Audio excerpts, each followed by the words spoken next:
예, 오늘 아침에 우리가 읽은 이 본문은 이제 하나님께서 이스라엘 민족과 새 언약을 세울 것을 약속하시는 내용입니다. 하나님께서 이스라엘 민족과 이제 새 언약을 세우겠다고 하신 이유는 단순하죠.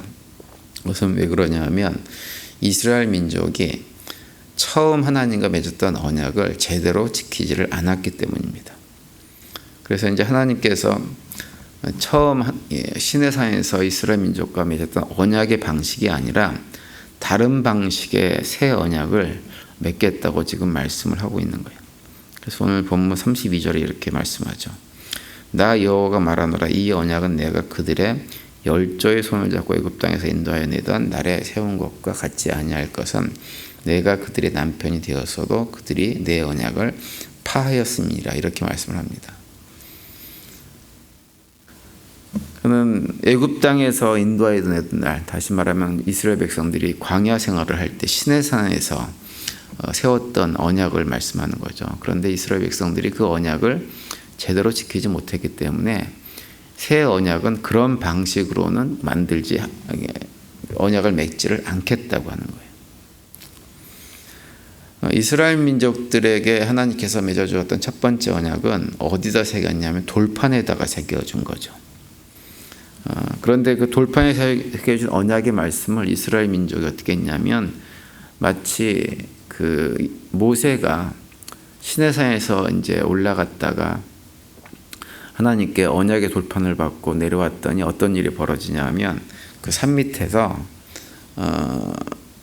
모세가 내려오지 않는다고 하는 것 때문에 걱정과 불안에 쌓였던 이스라엘 백성들이 송아지 우상을 만들어 놓고 우상 숭배를 하는 축제를 벌이는 그런 장면을 일어나죠. 모세가 이제 산에서 내려오다가 그 장면을 보고 하나님께서 자신에게 만들어준, 하나님께서 친히 돌판을 깎아가지고 거기다가 율법을 기록해준 그 돌판을 산에서 산 밑으로 집어던져가지고 산산조각을 내버립니다. 그 내용이 출애굽기 32장 19절에 그렇게 기록되어 있죠. 진에 가까이 이르러 그 송아지와 그 춤추는 것을 보고 크게 노하여 손에서 그 판들을 산 아래로 던져 깨뜨리니라 이렇게 기록하고 있는데요. 이 모세가 하나님이 만들어진 돌판을 깨뜨려버리는 이 장면은 물론 이제 모세가 화가 나서 모세가 깨뜨린 장면이기도 하지만 무엇을 예고해 주느냐 하면 하나님과 이스라엘 백성들이 처음 맺었던 그 언약이 이런 식으로 완전히 산산조각 깨져서 무용지물이 될 것을 우리에게 보여주는 것이라고 할 수가 있습니다. 그러니까 모세가 그렇게 던져서 깨뜨려 버린 것처럼 실제로 이스라엘 역사 속에서 이스라엘 백성들이 한 것은 무엇이냐면 하나님의 율법을 철저하게 무시하고 파괴해버리고 스스로 파괴해버리고 엉뚱한 잘못된 우상 숭배를 하면서 살았다고 하는 거예요. 그것이 우리가 이제 이스라엘 역사를 통해서 알 수가 있죠. 이스라엘 백성들이 하나님과 언약을 맺고 결심을 단단히 했어요.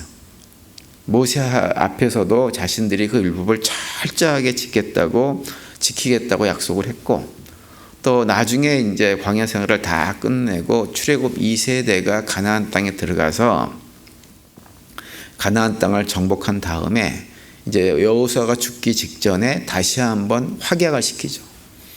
무엇을 할래? 너희들이 하나님을 섬기고 살래? 우상 숭배를 하고 살래? 너희들이 다 우상 숭배를 하고 살아가도 나와 내 집안은 하나님만을 섬길 텐데 어떻게 할 것인지 너희들이 여기서 나한테 약속을 해라. 그 자리에서 이스라엘 백성들이 출애굽 2세대죠. 2세대들이 약속을 합니다. 우리가 철저하게 당신이 말하는 그 여호와 하나님만을 섬기겠노라고 약속을 했어요. 철저하게 약속을 했는데 여호수아가 죽고 나중에 또 여호수아와 함께 정복 전쟁을 했던 지도자들 세대가 다 죽게 되어지자 이스라엘 백성들이 한 건 뭐냐면 곧바로 우상 숭배의 길로 빠져버립니다. 그래서 사사기 2장 10절에 보면 이렇게 우리에게 언급을 해주고 있죠. 그 세대의 사람도 다 그 조상에게로 돌아갔고 그 후에 일어난 다른 세대는 여호와를 알지 못하며 여호와께서 이스라엘을 위하여 행하신 일도 알지 못하더라 이렇게 기록합니다.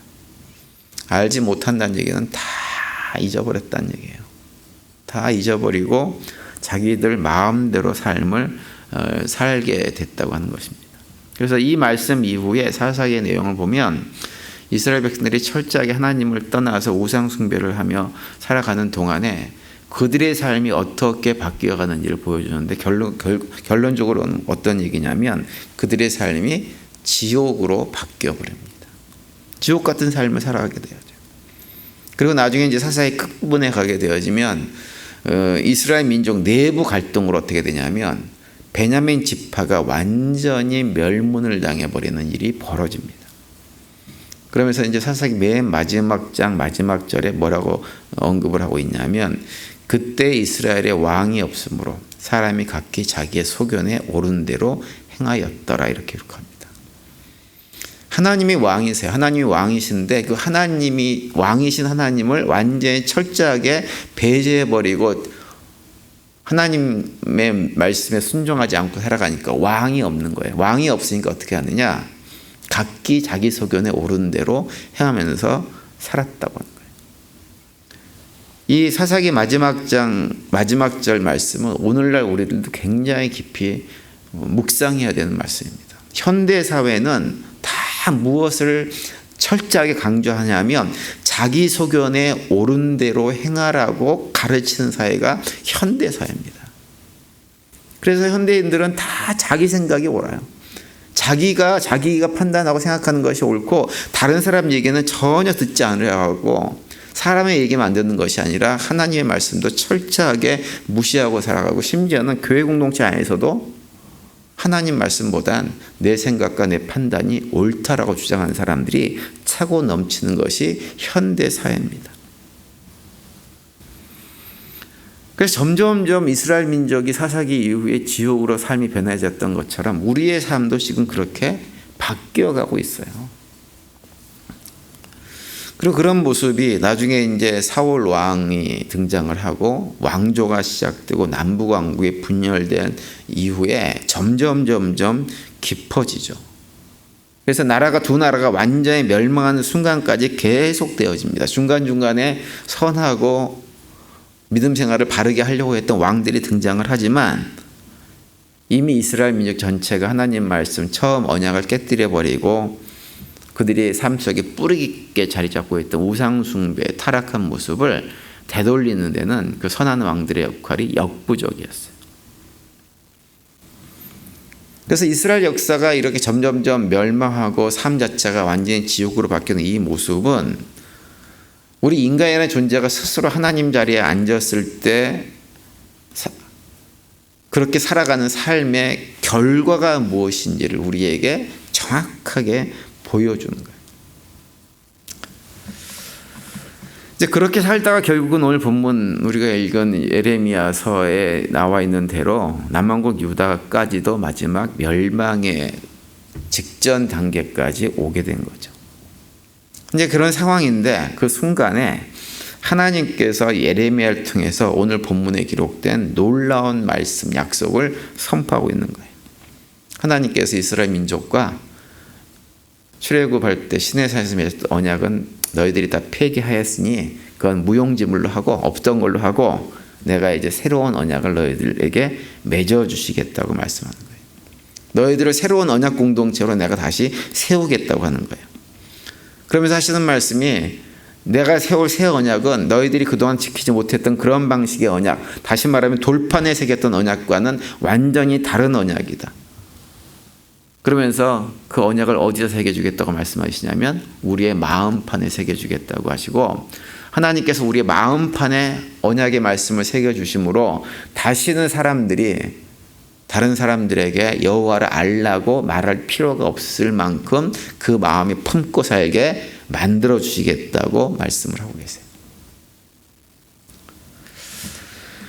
우리 인간 입장에서는 하나님의 이런 계획이 참 이해가 되지 않습니다. 왜냐하면 우리는 하나님처럼 하지 않기 때문에 그래요. 봐주는 것도 한두 번이에요. 많으면 서너 번이에요.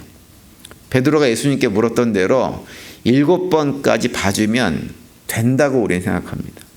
그런데 7번까지도 봐줬는데 그 사람이 계속 똑같은 일이라고 잘못을 하면 어떻게 하냐면 그 사람을 갖다가 딱 규정해 버립니다. 저 인간은 어떠한 인간이야.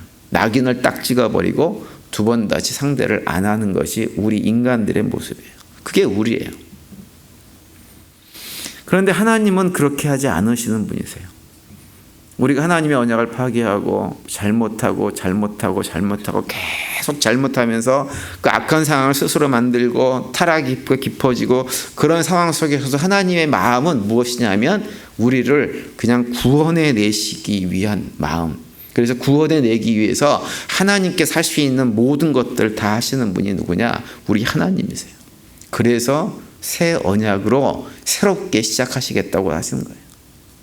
이제 끝이 보입니다. 끝이. 모든 것이 끝이 보이는 상황인데 하나님은 그것이 끝이 아니라고 얘기하고 나랑 다시 시작하자 이렇게 말씀을 하고 있는 거예요. 그래서 오늘 보면 마지막 37절에서 그런 얘기를 하시죠.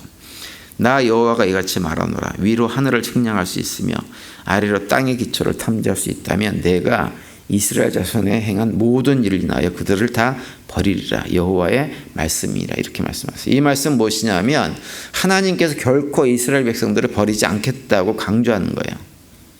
하나님께서 이스라엘 백성들을 거울 수 있는 조건은 무엇이냐면 우리 인간이라는 존재가 하늘을 측량할 수 있고 땅의 기초를 탐지할 수 있다고 한다면 하나님도 우리를 버릴 수 있다고 하는 거예요. 근데 우리 인간은 하늘을 측량할 수 없고 땅의 기초를 탐지할 수 없는 존재이기 때문에 우리가 할 수 없는 그런 것과 마찬가지로 하나님도 결코 자기 백성을 버릴 수 없다. 이렇게 말씀을 하고 있는 거예요. 그러면서 우리가 지키지 못하는 것, 그 언약, 옛 언약 그만두고 이제 새 언약을 만들어 주시겠다고 말씀하고 있는 거죠.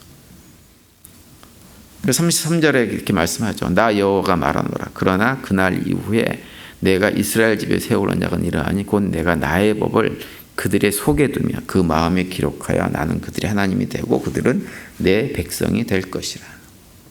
더 이상 돌판에 기록해서 깨버릴 수 있는 상태로 만들지 않고 마음판에 새겨서 영원히 깨지지 않게 만들어주겠다고 하는 거예요. 이런 하나님에 대해서 시편 136편에 보면 하나님의 그 놀라우신 인자하심에 대해서 노래를 합니다. 26절로 구성된 그 시편 136편은 매 절마다 하나님의 인자하심, 그 인자하심의 영원함을 노래를 해요. 그래서 1절과 2절에 이렇게 시작을 하죠. 여호와께 감사하라. 그는 선하시며 그 인자하심이 영원함이로다. 신들 중에 뛰어난 하나님께 감사하라. 그 인자하심이 영원함이로다. 그러면서 10절과 11절에 또 이렇게 이어서 얘기합니다. 애굽의 장자를 치신 이에게 감사하라. 그 인자하심이 영원함이로다. 이스라엘을 그들 중에서 인도하여 내신 이에게 감사하라. 그 인자하심이 영원함이로다. 이렇게 노래해요. 그리고 23절에서 이렇게 또 얘기합니다. 우리를 비천한 가운데서도 기억해 주신 이에게 감사하라. 그 인자하심이 영원함이로다. 우리가 어떠한 자리에 떨어져도 어떠한 비천한 자리, 어떠한 죄악의 구렁텅이에 떨어져 있다고 해도 하나님은 우리를 기억해 주시고 우리를 붙잡아 주시는 분이에요. 그 영원하신 인자하심을 기억하고 찬양하라고 시편 기자가 선포하고 있는 것입니다. 하나님은 자기 백성을 결코 포기하지 않으시는 분이세요.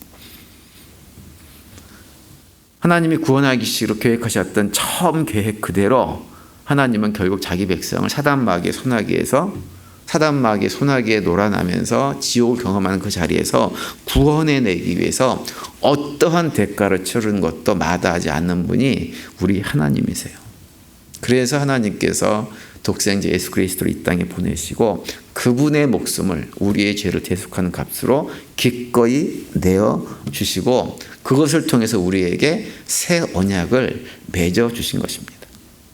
오늘 하루 살아가시면서 우리도 시편 기자처럼 그 하나님의 영원한 인자하심을 찬양하는 하루가 될 수 있게 되기를 바랍니다.